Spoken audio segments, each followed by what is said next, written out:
Rice Krispies in the bag. I want the Oreo. I figured that. What'd you say? You're welcome. You want your own bag. Is your name is Smith?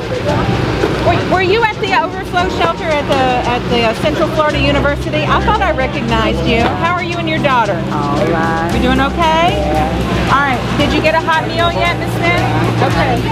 All right. Now you can get water and other meals, and then there's carrots along the back side of the line to give you some fresh vegetables. Okay?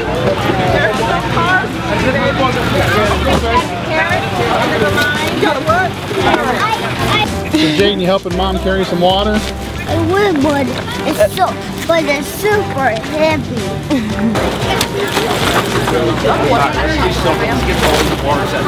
What did you come up here to get, Katie?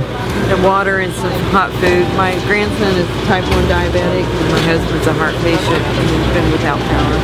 How long have you been without power? It went out the day of the storm. So what does this little bit of food, water mean to you guys? A lot. We're very grateful. Very grateful. What are you guys making for everybody? Chili or biscuit. We bought a boat from Bass Pro shop and we parked on the street. We got our trucks out just in time, but the water is seeping into the driveway.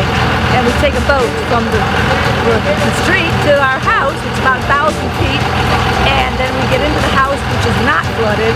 So today in Reddick, the United Way has partnered with other local agencies, such as the Salvation Army and Interfaith, the Sheriff's Department, and we're serving the citizens of this community who've been affected by the disaster. Here at this location, the Salvation Army is serving a hot meal, as well as cold drinks and snacks for every person, and then they're able to go through a drive-through line to get a case of water per person, prepared meals, and donated carrots. Today we're having a hot biscuit with beans and fruit cocktail. And for some people that meal never tasted so good. I just said amen.